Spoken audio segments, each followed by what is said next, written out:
Na véspera do nosso fórum de RH, nós viemos fazer uma visita ao presidente da Anfávia, Luiz Mohan, para discutir com ele um pouco das questões que preocupam a indústria automobilística.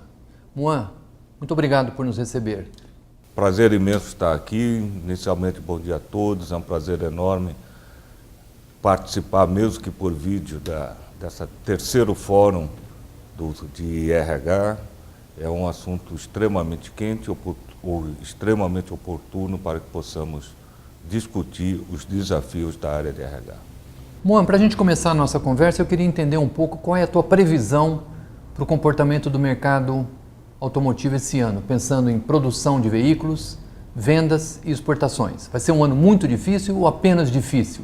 Não, nós tivemos um primeiro trimestre extremamente difícil, mas vamos encerrar o ano como difícil. Nós temos uma previsão de crescimento, de decréscimo da produção em torno de 10%, contra um decréscimo no primeiro trimestre de 17%. Temos uma previsão de queda no mercado interno de 13,2%, também contra um primeiro trimestre com queda de 17%.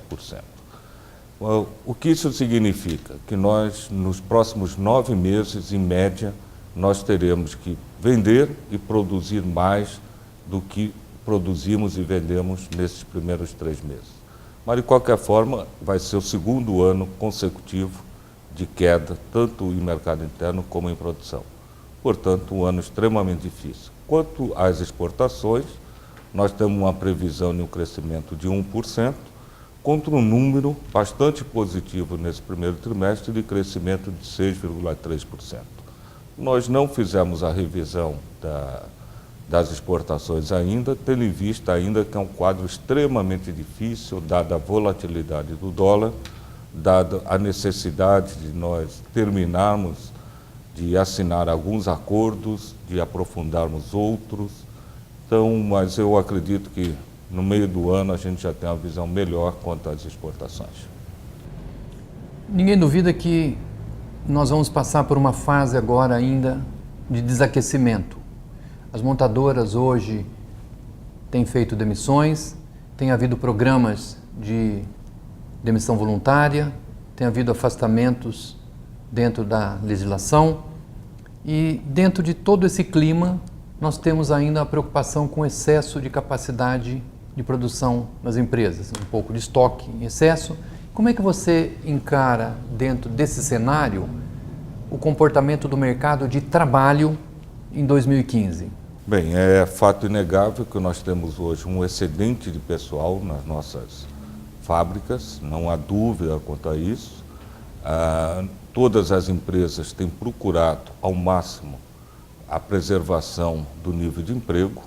Nós temos efetivamente feito sacrifício bastante grande já nos últimos 2 anos, em realidade desde o final do ano de 2013, e temos esgotado várias alternativas. Uma delas, o banco de horas, há um bom tempo atrás já esgotamos. A questão de férias individuais, férias coletivas, e hoje estamos muito na base do layoff ou da licença remunerada. E como linha de corte, os programas de demissão voluntária. Em função disso é que nós estamos, junto com as centrais sindicais, junto com alguns sindicatos, defendendo fortemente a implantação de mais um mecanismo de proteção ao emprego, que é o Plano de Proteção ao Emprego. Do nosso ponto de vista, é o instrumento-chave para que a gente possa ter mais flexibilidade e trabalharmos mais na preservação do nível de emprego. Mohan, conta pra gente um pouco mais sobre esse Plano de Proteção ao Emprego. Ele equivale àquele projeto, aquele programa alemão de afastamento remunerado do emprego? Ele é muito parecido com aquele projeto. O sistema alemão foi a fonte de inspiração. Em realidade, tivemos, junto com as centrais, fazer algumas adaptações em função da cultura e do sistema brasileiro, mas, na sua essência, ele é um programa que permitirá um maior nivelamento da produção com a força de trabalho. e, portanto, resultando na garantia de emprego, na preservação dos empregos. Essencialmente, hoje, no layoff, quando eu decido afastar 1.000 pessoas, eu tenho que afastar essas 1.000 pessoas por 100% do tempo. Nesse novo sistema, se a crise for de 15% na produção, eu posso adaptar a minha produção a uma redução de 15%, com redução equivalente do salário. E o governo complementa parte dessa diferença. Agora, esse plano de proteção ao emprego, ele também é fundamental, porque ele não exige que o empregado seja afastado 100% do tempo e nem que a fábrica inteira pare. Imagine que numa determinada planta nós tenhamos 3 linhas de montagem e somente uma está com problema, numa crise de produção de 20%. Então, o pessoal que opera nessa linha de montagem específica terá uma redução da jornada de trabalho de 20%. E as outras linhas continuam operando normalmente. Muito bem, dentro desse cenário fica a preocupação em se entender qual é o real impacto dessas demissões ou desse afastamento de pessoal na indústria automobilística. Há uma perda de competência e de experiência na força de trabalho? Não há dúvida. O nosso empregado ele é altamente qualificado, fruto de um investimento bastante grande por parte das empresas, fruto de um esforço bastante grande também por parte do empregado, e toda saída de um funcionário qualificado é uma perda, não somente no curto prazo, mas uma perda para a empresa tanto no médio como no longo prazo.